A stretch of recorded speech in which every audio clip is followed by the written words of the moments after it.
So this song, It's Amazing the Things That Float, comes from the show The Flood. Yes. Which I saw. It was somewhere in Midtown Manhattan.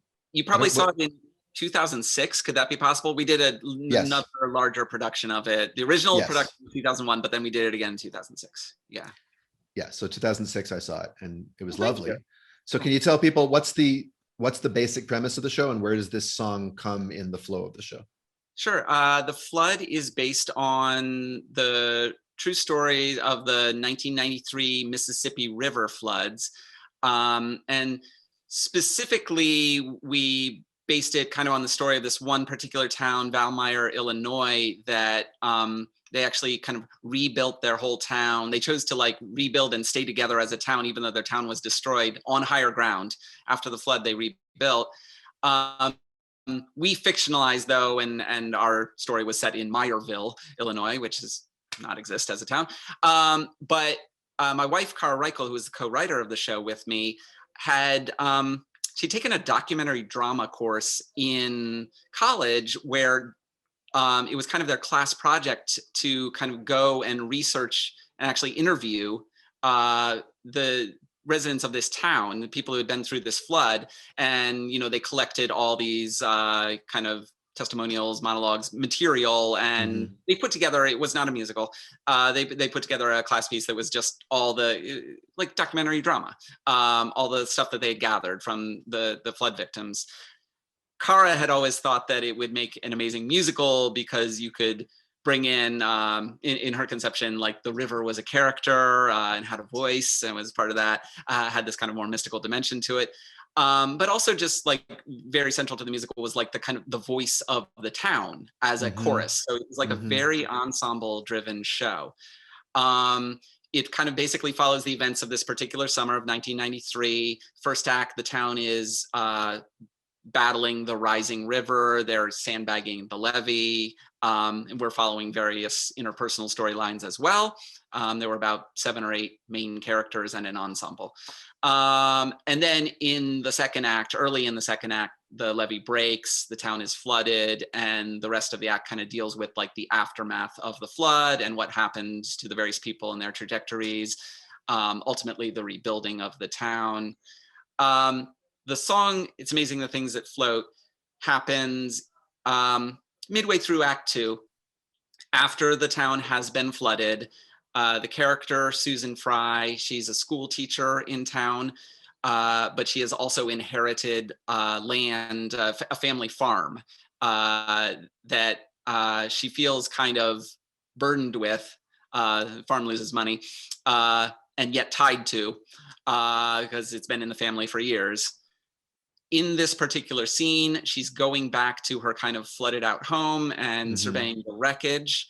And as the song expresses, she finds kind of a surprising sense of like freedom, or like as if this is like a clean slate, as if she's been kind of like released from this life that she had and everything that was like tying her to this town. And so for her, the flood is like a chance at a new life in a way. Basically. Yeah, it's and it's very skillfully done. I was listening to the song again today, reacquainting myself with it. And I mean, I'll just say it straight out. The thing that it brought to mind and to heart for me was this past year, which, not to minimize the very real pain and hurt that so many people have been through, but I think it's also just indisputable that for a lot of people, there's been some grace in it, like stopping everything. I was about to have a musical open, like I was about to have a world premiere musical open in Seattle, like the day quarantine started. And it was crushingly disappointing. But I found within a month that there was something salutary about the cessation of all of my like striving, and like no longer having a future suddenly felt like life after death somehow, and that I could tend to, and that things started floating, actually, like floating up to the surface, as is depicted in this song, right? She lists all these different things that float. Pencils and half-empty jars, teacups and cereal bars, There go my shoes like tiny canoes leaving shore. Papa, you slipped from your frame.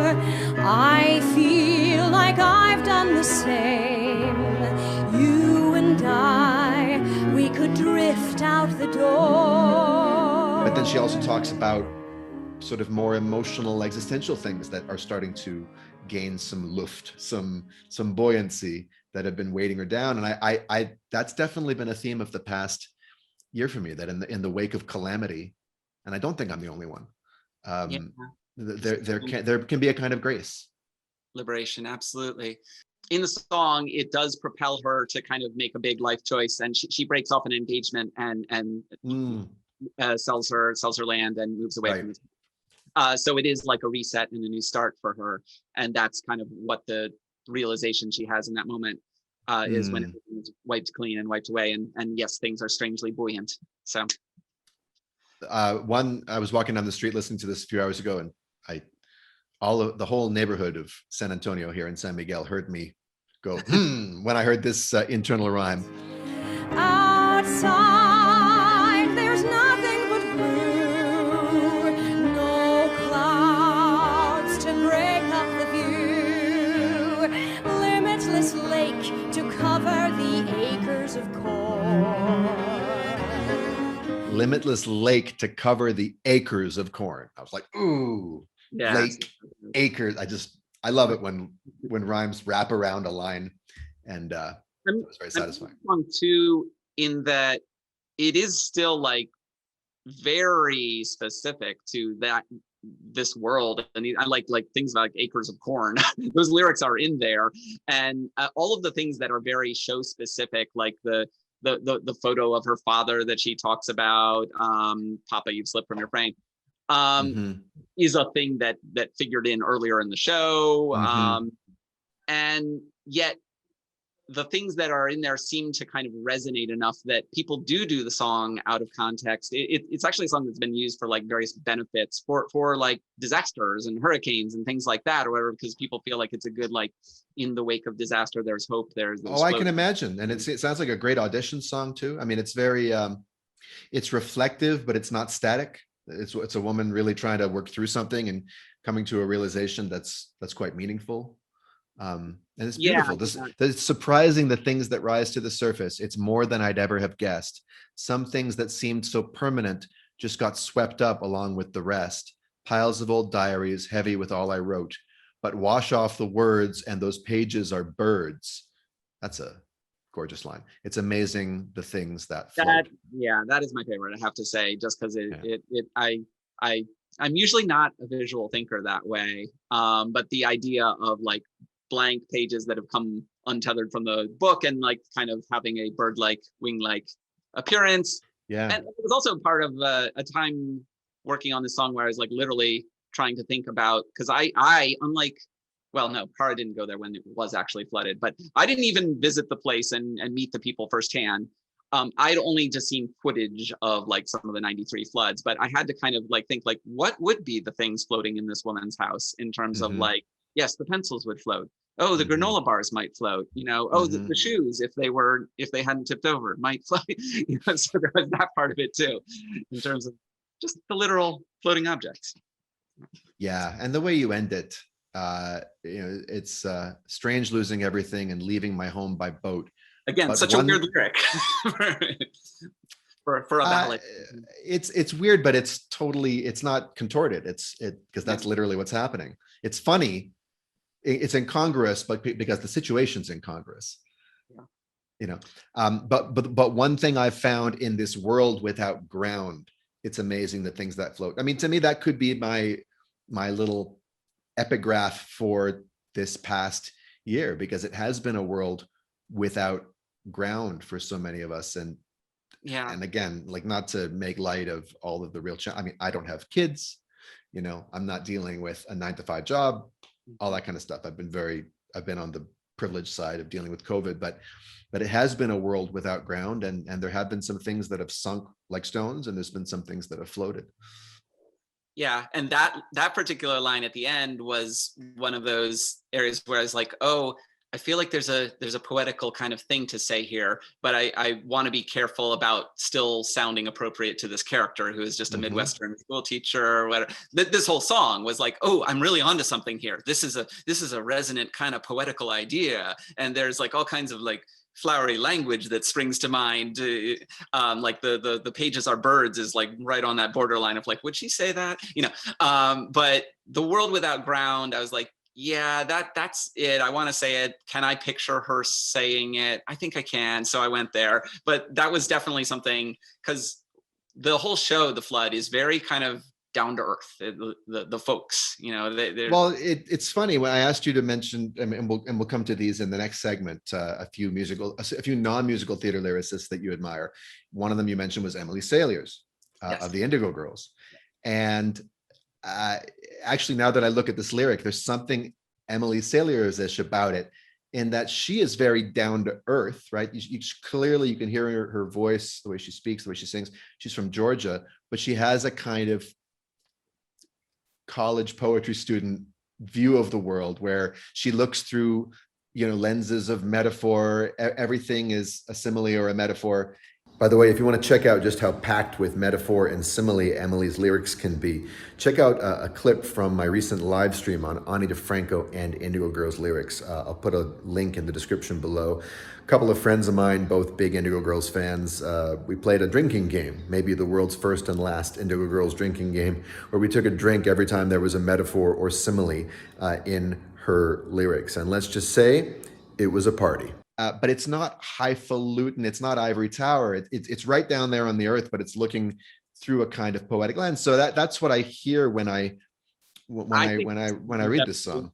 I think it was definitely influenced by Indigo Girls, who was, they were introduced to me by Kara, by the way.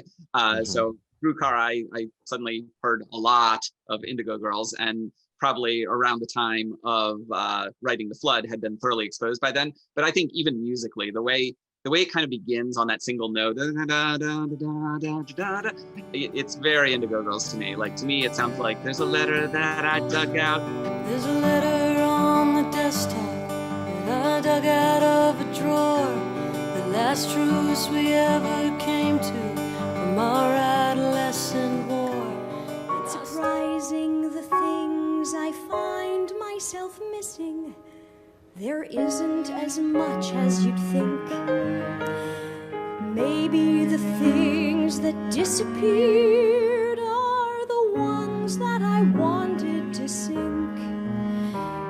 Strange, losing everything and leaving my home by boat. But one thing I found in this world without ground, it's amazing the things that